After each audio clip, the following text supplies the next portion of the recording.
Hello po mga kaluto. Medyo nagkikrave po tayo ng tinapa. Kaya sa araw na ito, ako po ay gagawa ng tinapang tamban. Tara po, samahan niyo ako sa paggawa ng tamban na tinapa. First step ay steam ko muna itong ating tamban. At naglagay ako ng isang kutsarang asin. Lagyan ko ng suka ito, tansyahan. Ayan. Lagyan ko rito ng crack na paminta. Okay na yan. At para maging malasa yung ating tamban na tinapa, lalagyan ko ito ng MSG para magkaroon po siya ng umami flavor. Kalahating pack lang naman. Now, i-mix ko lang konti. Okay. At itong ating paglalapagan ng isda ay papahiran ko muna ng mantika para hindi po dumikit yung skin ng isda. So now, ilalagay ko na itong ating tamban. Yan.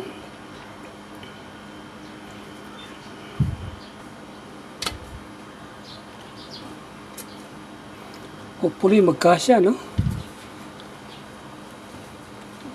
Pagkasyahin natin. So, ayan. I think magkakasya naman siya. Yan. Tapos, lagyan natin dito sa gitna. Pwede na yan ganyan. So, ayan na po. At tatakpan ko na, no? Now, steam ko po ito ng 4 to 5 minutes. At ang start ng counting ay kapag kumulo na siya. Okay. So, sisindihan ko na po itong kalan. Ayan. Okay, so high heat po siya, no? High heat. Okay, so antabay lamang po mga kaibigan, mga kaluto. Now, okay na po itong ating in-steam na tamban. Yan po. Now, palalamigin ko lang, set aside, hanggang sa lumamig siya, and then pausukan na natin. Now is papausukan na natin itong ating tinapa. Ayan. So, DIY na naman tayo, no? So ito yung dyan ko to ng bigas, 3 pirasong tea, any kind of tea, ano po, huwag laman yung slimming tea. Baka mangayayat yung ating isda. Pangalawa, and then pangatlo, then nalagyan ko ito ng isang kutsaritang brown sugar, was sugar, and then kailangan i-mix natin ito. Yan. So okay na po yan. Lalagay na natin uli. Babalik natin yung ating yung ating isda. Okay. Ayan. Siyempre, tatakpan natin yan. Okay, now bubuksan ko na yung ating kalan. Alright. So, medium heat lamang muna tayo, no? Medium heat para hindi po mabigla. Hindi masunog kaagad yung ating pampausok. And then, papausukan ko ito ng mga 15 to 20 minutes. At ayan na nga po mga kaluto, no? Medyo nagkakakulay na siya. Ayan. See? Yung banda dito sa ulo. Okay, kunti pa. Hello mga kaluto. Okay na po itong ating tinapa. Ayan ho.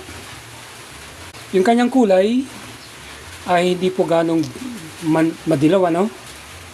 Pero yung smell niya po, yung amoy niya ay smoke na po. Smoke tinapa na. Okay?